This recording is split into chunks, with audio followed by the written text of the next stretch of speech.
como você faz uma correta contratação para você evitar custos futuros, né? Custos com demissão, custos troca de membros da equipe, custos com perda de produtividade, custos com não entrega de projetos. Ao longo da minha carreira, ao longo dos mais de 25 anos como líder de multinacionais, e até hoje, né, aplicando na empresa a qual eu estou à frente, eu sempre tomo muito cuidado com a contratação.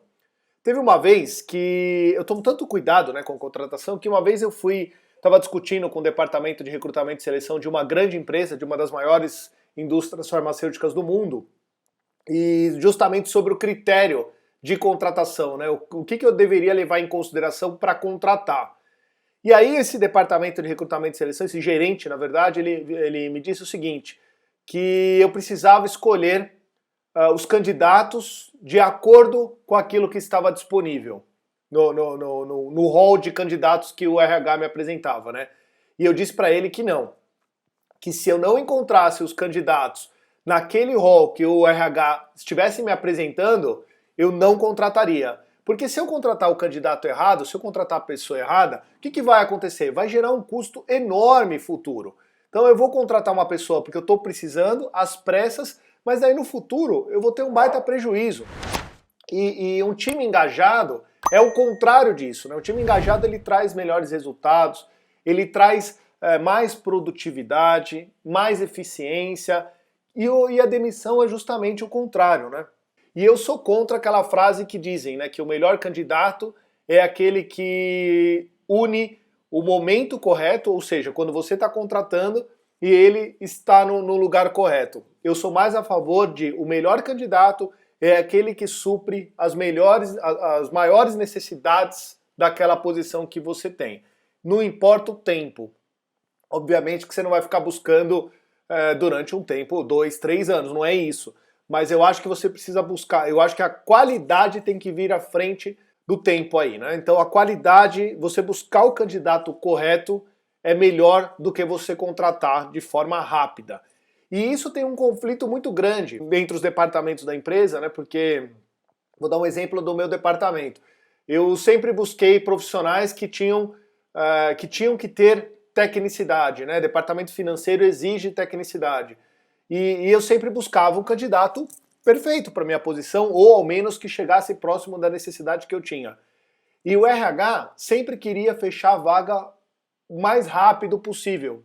E isso, obviamente, que trazia um conflito enorme, porque enquanto eu estava buscando o candidato que mais se adequava à minha posição, o RH queria fechar a posição mais rápido. E aí me trazia candidatos onde eu tinha que escolher ali, às vezes até o menos pior. E isso nunca foi muito aceito por mim nas empresas, né?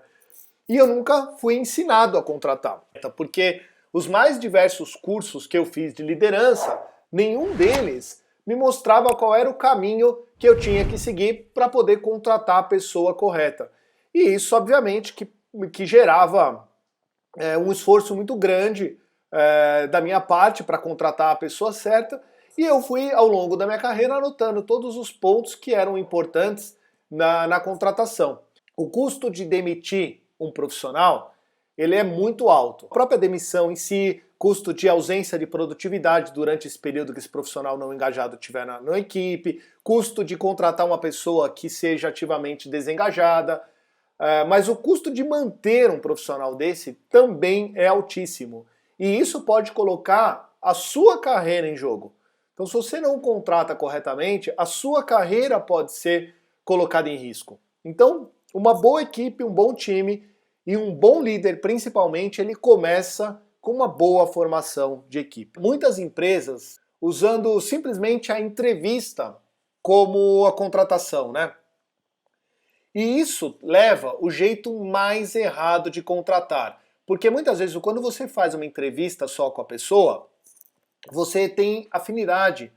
A pessoa ela tem uma boa conversa, ela se apresenta de uma forma muito correta e isso traz empatia e você acaba contratando com feeling. Você acaba pensando que essa pessoa é boa baseado nos seus princípios, mas não baseado na necessidade da posição. E isso é uma catástrofe, né?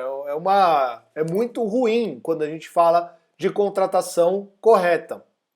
Porque você contrata a pessoa alinhado ao seu perfil, alinhado com o que você pensa. E quando você faz isso, você não cria diversidade na sua equipe. Você não cria o contraponto na sua equipe. Então isso é muito ruim.